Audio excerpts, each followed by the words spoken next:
Good afternoon, everyone, and welcome to Canucks 24-25 training camp here.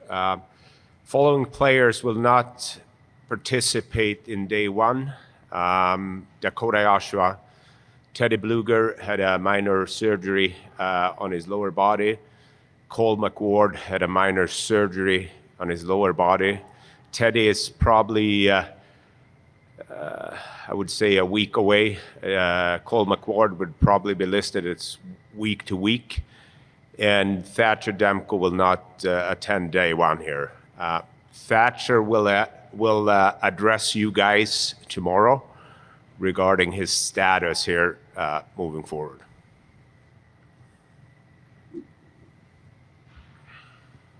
Patrik, obviously the Dakota Joshua news came as a surprise to everybody yesterday. We saw the statement. What more can you tell us about a timeline, if any? And also, when did you as an organization find out about his condition? I think we respect Dakota and his situation, and therefore he put the statement out there, and I wouldn't make any further comments at this time. Rick, just how excited are you to get training camp going? I know you've probably been thinking about it for quite a while now, and with some of the new additions that have come into the organization as well. Yeah, I think, this time of year, you're really excited. I think the last 10 days is probably the hardest for coaches or players because, you're anxious. You still have 10 days, but I think, just getting the coaches together the last 2-3 weeks periodically, talking to some of the players, I know they're excited because they're asking a lot of questions. What are we doing in the skating test? Who's where? Who's what? So I see an excited group, and our coaches too. In our meetings, you can tell, these hour meetings are now turning to 3 hours, but they're so excited to get started. So we're really excited, like everybody. In training camp, it's really only 5 days, and you go into exhibition games. So we have themes for every day. So we're excited about implementing a lot of those little things here and trying to do a couple different things. This is for everyone, I guess, if you could address it. Obviously, you guys had tremendous regular season, very good playoff run. It's going to get tougher. What's the biggest challenge to have your guys match and exceed what you did a year ago? Well, I think Patrik and Jim said at the end of the year, we all, we made strides, and I commend the players. We asked them to do some things, and I thought they passed the grade. Now to get to the next plateau, the higher expectations, and it's going to be hard. We know that, so that's the next level. Starts day one tomorrow. It's my thing. Don't waste a rep out there. Let's make sure that we make each other accountable like we did last year. So I think the excitement and the players knowing the learning process, there's some things we've done different, game 7, we're so close. So I guess that for me though, it's going to be harder and it's not going to be easier. So you might as well condition your mind right now. It's going to be hard. Sorry, Patrik, can you comment on this? This is a pretty good facility to hold a training camp. What do you like about this facility in Penticton that's a good fit for camp, you think, for the organization? Yeah, you're right. We're very pleased to be out here for the young stars, the turnout for the fans in this area. You got a great facility here in Penticton. We expect fans to be here and support us. We got 2 ice sheets. I think this will be a great environment for our players and staff for the next couple of days here. Patrik, I know you mentioned that Thatcher was going to talk tomorrow. We presume that he had a physical today. Can you give us any kind of an update on his status, his timeline, and what we can expect? Well, that's the reason Thatcher wants to address you guys and the privacy for the players. And he wanted to get in front of you guys tomorrow and clear where he is. So, but I think Talk said here a couple of days ago that he was making progress. He's been working extremely hard, and he seems to be in a great mindset. Hey, Talk.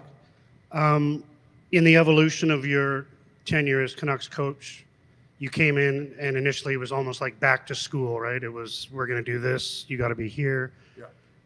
Last camp, you kind of built that. You solidified your foundation and really seemed to get that structure in place. So this year, what is the thrust? Like where do you build from what you've got now? Yeah, no, it's a good question because I think it's important to grow myself as a coach and the players. You know, like I said, last half of the year, I didn't have to say half the stuff. They were saying it. You know, we talked about our pillars and staples. And I think that's a foundation. We'll never get away from that. But I think especially the first 2 days at camp, I really want to stress a transition game, a lot of regroups, a lot of odd man rushes. I think we're going to do a lot of speed. I'd like to really put that into place. We'll never get away from D-zone coverage, drills and stuff like that. That's our staple, and we'll never get away from that. But I think it's important. You know, we got Jake DeBrusk, Heinen. Sure, we got some faster players. And some of the D that we like the way they look back there and getting the puck up to our forwards. I think we just want to play a really fast brand. Like we tried last year, and I thought for the most part, we were a pretty good rush team, especially the first half on conversion. But I thought the second half not as good, and I think there's some elements there, and I think that starts from day one, because I think you have to think that way. I don't think when you want to play a certain way, it's got to be almost like a eat, sleep it, drink it every night, and that's the way we have to approach this training camp. So guys are ready to go, where we're going to play a lot faster, and we saw a lot of film this summer where we had chances to be a 4-on-2, and somehow the other team caught up to us. Now, like I said, there's some factors to it, but I think it's important that the guys we play faster. Patrik, what are your expectations for the players that your club brought in on PTOs? So we brought in Sammy Blay, an experienced guy, played games on a cup contending team in St. Louis a couple of years ago. Experienced. It's a great opportunity for him. I think what he contributes to on the ice is the way we want to play. We want to, be hard to play against, and he's a checker. So there's an opportunity for him. Ferguson was a goalie, local, with pro experience, and we talked about if we had not 6 goalies at the start of the camp, that or options that we looked about, and he was the strongest that was available. So we're excited about those 2 guys. And Jim, is there any update on practice facility? Had to ask. No, that's okay. I expected it. There's not a big update. We have made some headway. We have a few options now that we are considering, but we're not at the point to feel comfortable to make any announcement. But I do think we've made a lot of headway, and no use in me saying hopefully it's getting done soon, because I said that last year. Jim, last season you talked about being a playoff team if a lot of things went right. Obviously, you guys had a great year and grew as an organization. Where do you see yourself in that evolution as opposed to last year going into this year, and where are the expectations for this team, do you think? Well, I'll say the same thing. Everything has to go right.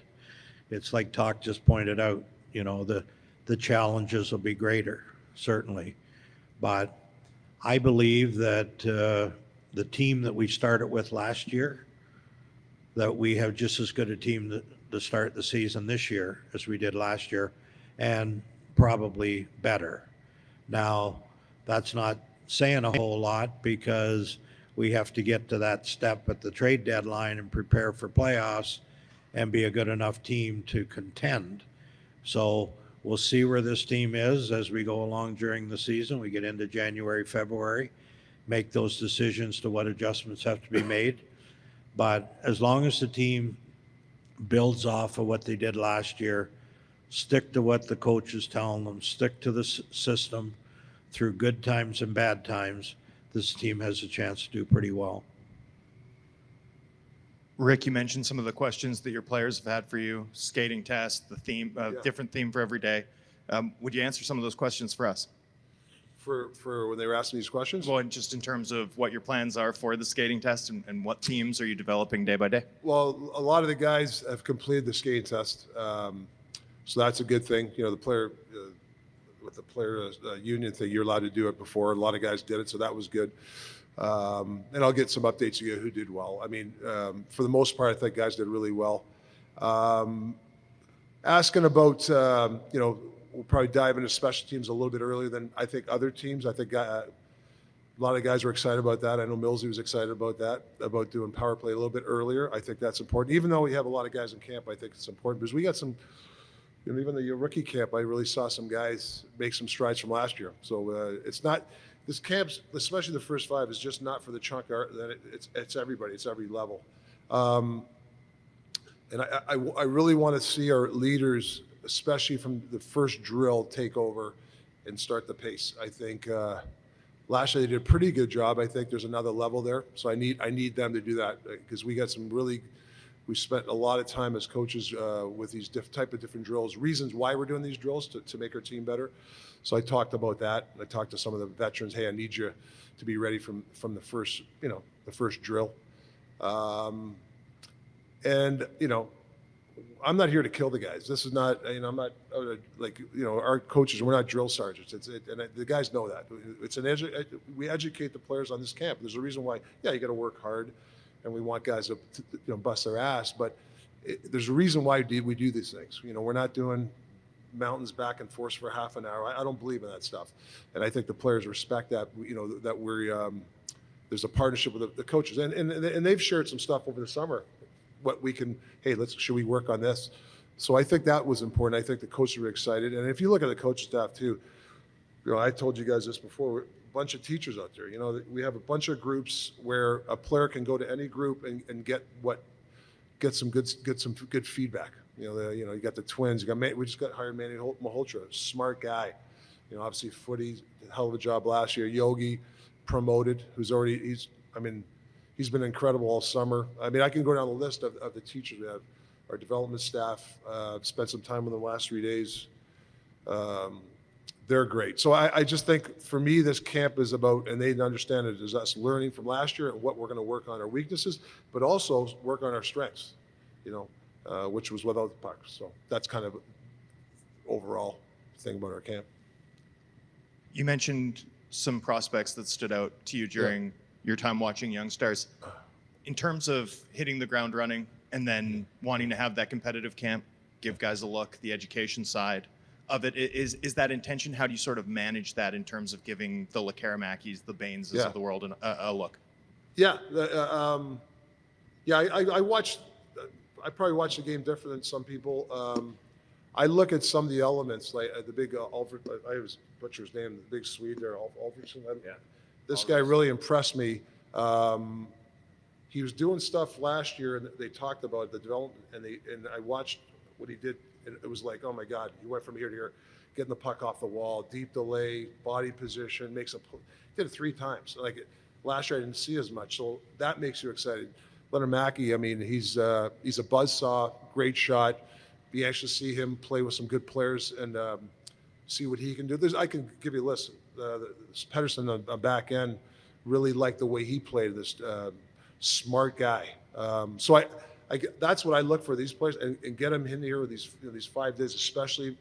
Hopefully, maybe a couple guys get some games in the exhibition game. But I'm looking for the stuff that we're teaching them in the development, and are they applying it? And they did in the games, and now can they do it in the big camp? That's what I'm looking for. One for Jim and one for Patrik. Jim, I'll start with you. I want to ask you about Petey. I know, Rick, you've already talked about him, but given the enormity of that contract and just how important he is to the organization, what are your expectations for him early on in the season, and have you had a chance to talk to him, and what advice you might give him?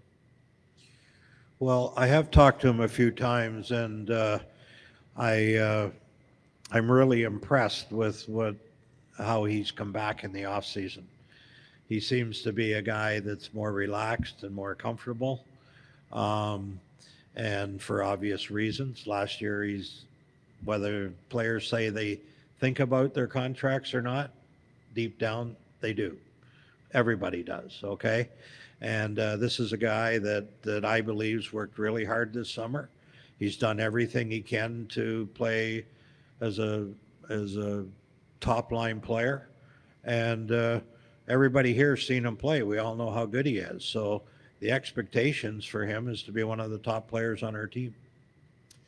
And Patrik, going into camp last year, it felt like you had some areas that you wanted to further evaluate and make sure in case you needed to address early, and you did that on defense.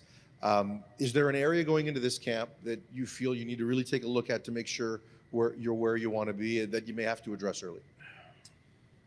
Well, I hope in a positive way here, as Toc said, with the amount of depth and young players that performed well here, I'm as excited as him to see those guys, how it translates here to being with the bigger teams and better players, better structure.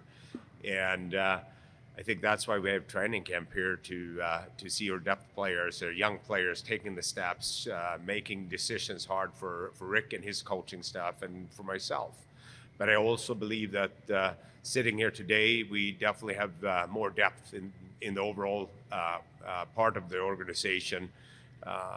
Very pleased with the coaching staff, and Rick has mentioned the teachers that will make our players get better. And I think that was a big thing last year where the players trusted the coaches and allowed themselves to be coached, and we became a team, and that's where you have success. So I think my job is always to keep my ears open and see what's available and if it makes sense, but not as of now in any particular area.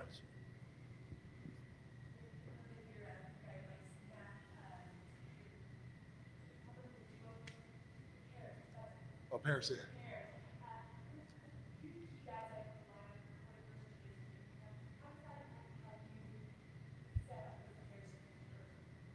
Yeah, I think when you fill a lineup out for like day one tomorrow, you can't really read into too much because I'm going to switch some things. I know, I rely on Patrik and Jim and the other guys. Hey, maybe give this guy a chance here and here. I think that's what the 5 days are for. But obviously, Millsy and Bess, they got a great chemistry. I think Petey and Jake together from the start. Like to see them, give them some time together, and it's okay to rotate wingers. Dakota and then Garland. Those guys together played damn good hockey for us. I mean, it's hard for me to break those guys up. So nothing's set in stone. I think it's important that you have different puzzles at different times, and so I wouldn't read in too much of the lines off the start. And Jim and Patrik, I've got a bigger league-wide question for you two. There's been so much talk about LTIR over the course of the offseason. Wondering where you guys stand on any potential tweaks to LTIR, especially as it pertains to playoffs. Yeah.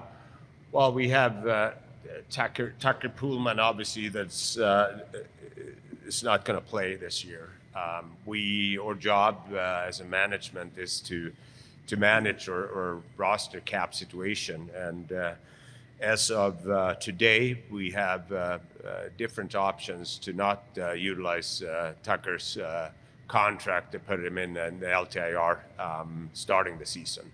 So we'll see here over the next couple of weeks if anything changes. But we have, as I said, different options of not being in off-season LTIR. Rick, a lot of your core players had career best seasons offensively last year.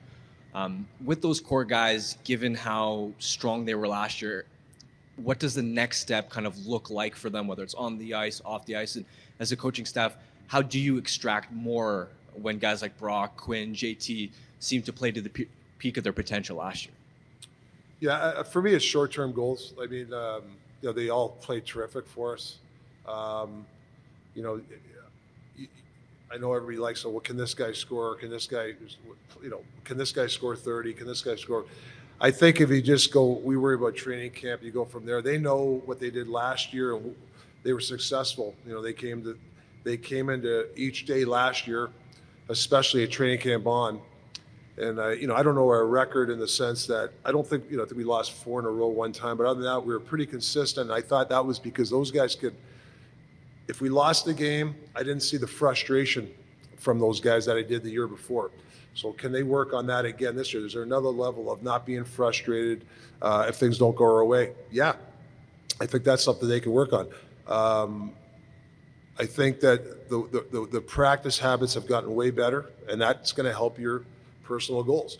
I think the accountability the leaders have amongst themselves is going to drive that, having another good year. I mean, you just got to drive yourself every day when you have a great year. It's sustainable and things like that.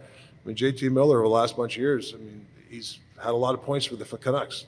P scored a lot of goals. Quinn's always been one of the top defensemen last year.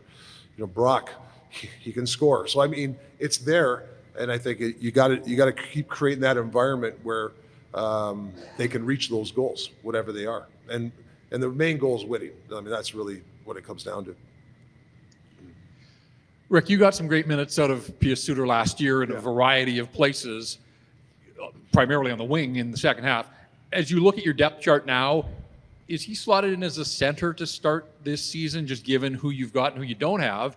And then the second part is, without Bluger, are there other veterans that you want to experiment or maybe have a look at center? Or is that just going to be a good opportunity for sort of some of those tweeners to maybe bump up here at camp and into the first week of the preseason?